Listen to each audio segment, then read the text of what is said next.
Hello everyone, welcome back to my channel. आज हम इस वीडियो में डिस्कस करेंगे Bragg's X-ray spectrometer method structural analysis of crystals का। एक बहुत ही इंपॉर्टेंट मेथड है। इससे पहले हमने लॉ फोटोग्राफिक मेथड्स के बारे में डिस्कस किया है। आज हम इस वीडियो में ब्रैक्स स्पेक्ट्रोमीटर मेथड्स डिस्कस करेंगे। इसका हम थ्योरी पोर्शंस पहले डिस्कस करते हैं, उसके बाद डायग्राम से जो है हम इसका पूरा कॉन्सेप्ट समझेंगे। ब्रैक्स स्पेक्ट्रोमीटर मेथड्स क्या होता है? To determine the crystal structure by Bragg's law, the X-ray are allowed to fall on the crystal surface, then the crystal is rotated and X-rays are made to reflect from various lattice plane. Bragg's spectrometer methods में क्या होता है, हम किसी भी crystal का structure determine करने के लिए ब्रैक्स लॉ, ठीक है, जो by Bragg's law Bragg's law है हमारा n lambda equal to 2d sine theta, उसके द्वारा हम किसी भी क्रिस्टल का स्ट्रक्चर डिटरमाइन कर सकते हैं by using Bragg's spectrometer methods. तो इसमें क्या होता है, X-ray are allowed to fall on the crystal surface, then the crystal is rotated and X-rays are made to reflect from various lattice plane.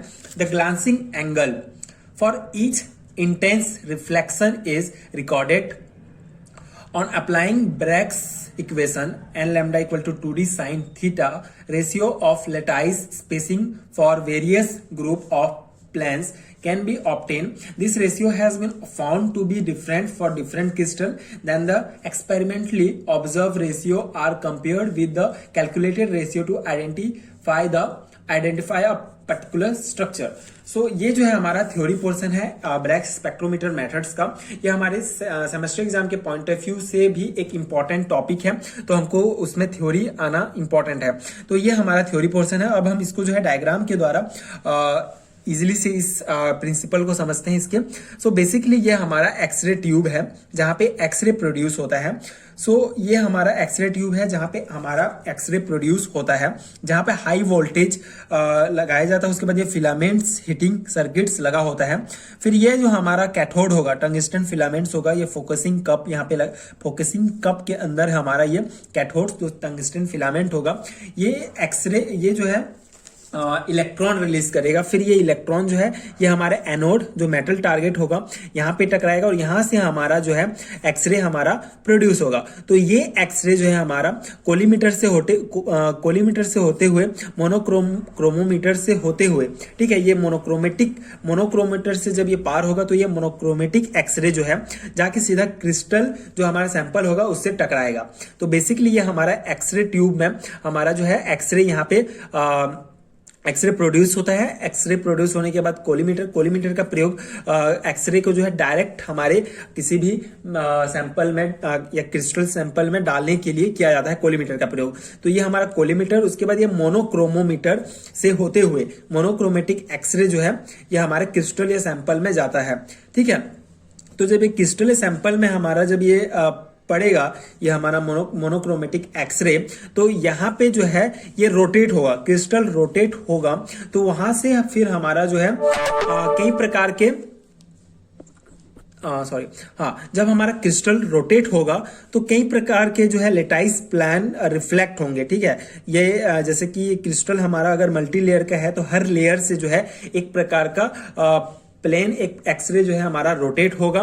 तो ये जो ग्लांसिंग एंगल होगा और ये जो हमारा रिफ्लेक्शन एक्सरे का जो एंगल होगा, जब दोनों बराबर होगा तो वही हमारा रिफ्लेक्टेड एक्सरे कहलाता है। यहाँ से कई प्रकार के जो है एक्सरे, मतलब बहुत सारे एक्सरेज जो है रिफ्लेक्ट होंगे, लेकिन जो हमारा मेन होगा ग्लांसिंग एंगल, यहाँ पे ग्लांसिंग एंगल, और जो यहाँ से जो एक्सरे रिफ्लेक्शन होगा, जो एक्सरे जो है रिफ्लेक्ट होगा उसका एंगल और ग्लांसिंग एंगल जब सेम होगा तो उसी को हम रिफ्लेक्टेड एक्सरे कहा जाता है, उसका हम अध्ययन करते हैं, ठीक है। तो ये पीबी स्लिट से होते हुए जब ये आयनाइजेशन चैम्बर में आएगा, ठीक है, एक्सरे, तो ये हमारा क्या होगा, CH3Br प्लस CH3+Br माइनस में कन्वर्ट हो जाएगा। उसके बाद ये गैल्वेनोमीटर में जाएगा और यहाँ पे हमको जो है फिर यहाँ पे हमको एक ग्राफ प्राप्त होता है। जैसे कि ये यहाँ पे पहले इसको देख लेते हैं कि जब ये एक्सरे यहाँ पे टकराएगा तो बेसिकली ये मल्टी लेयर का हमारा जो क्रिस्टल होगा, तो वहां पे ये टकराने के पश्चात, ठीक है, ये हमारा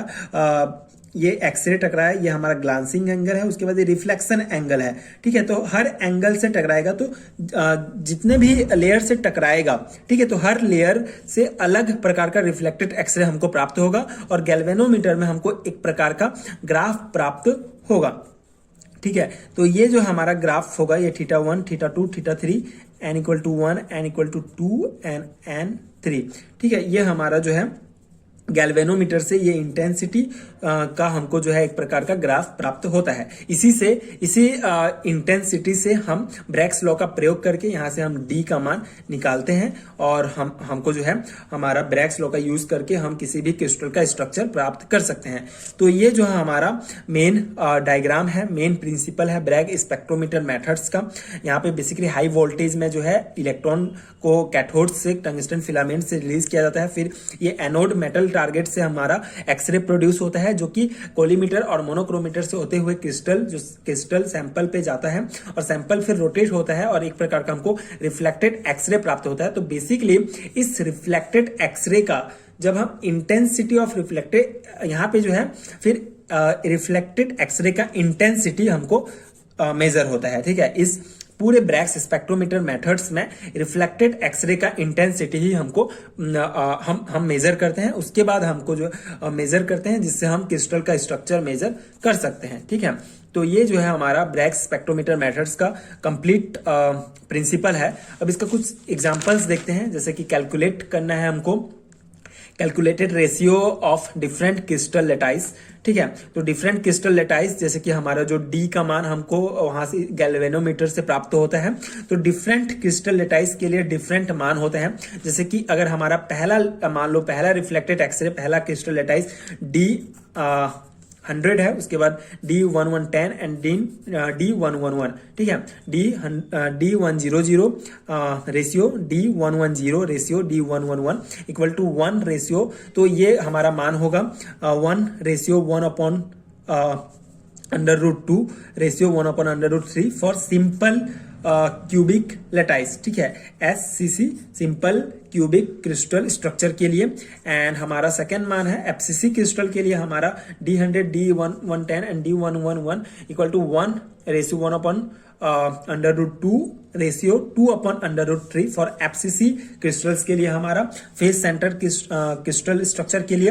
एंड फाइनली हमारा BCC के लिए D100 ratio D110 ratio D111 equal to इसका मान होगा 1 रेशियो 2/√2 रेशियो 1/√3। ठीक है, ये हमारा BCC क्रिस्टल्स के लिए है।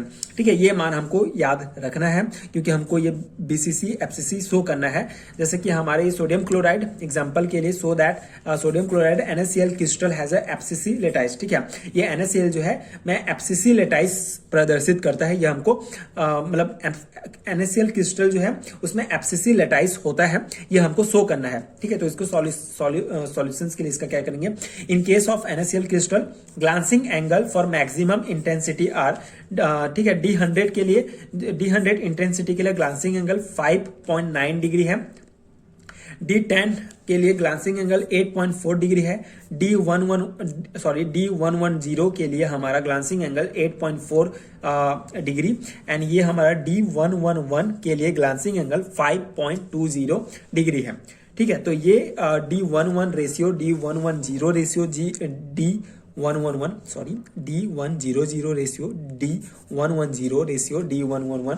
तो यहाँ पे हम इसका मान रखेंगे 1/sin 5.9 ग्लांसिंग एंगल का मान यहाँ रखेंगे। उसके बाद sin 8.4 रेशियो sin 5.2। उसके बाद यहाँ पे हमारा इसका मान हमको याद करना पड़ेगा। तो sin 5.9 का मान 1/0.1028 रेशियो 1/0.146 रेशियो 1/0.0906। तो यहाँ पे हमारा जब हम यहाँ पे हमने देखा था जो हमारा SCC FCC और BCC में हमारा फर्स्ट रेशियो जो था वो 1 था। तो हमको हमारे जो सॉल्यूशन में भी फर्स्ट रेशियो 1 करने के लिए इसको 1 करने के लिए हमको इसको मल्टीप्लाई गुणा करना पड़ेगा 0.1028 से। ठीक है, जिससे ये जब ये गुणा करेंगे तो यहाँ पे 1 आ जाएगा और जब इसको गुणा करेंगे तो इसका मान 0.704 एंड जब इसको इससे गुणा करेंगे तो 1.135 एंड उसके बाद इसका जो फाइनल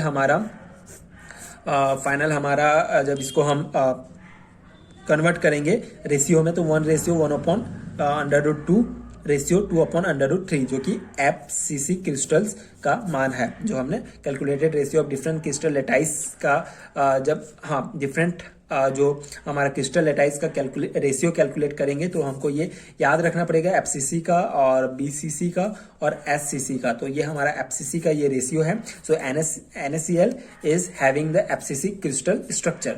ठीक है, तो इस प्रकार से हमको इसको जो है सिद्ध करना है कि प्रदर्शित करना है इस क्वेश्चन में कि NaCl में FCC क्रिस्टल होता है। तो ये मान हमको याद रखना है। तो ये था हमारा ब्रैग्स स्पेक्ट्रोमीटर मेथड्स, उससे रिलेटेड एक इम्पॉर्टेंट क्वेश्चन।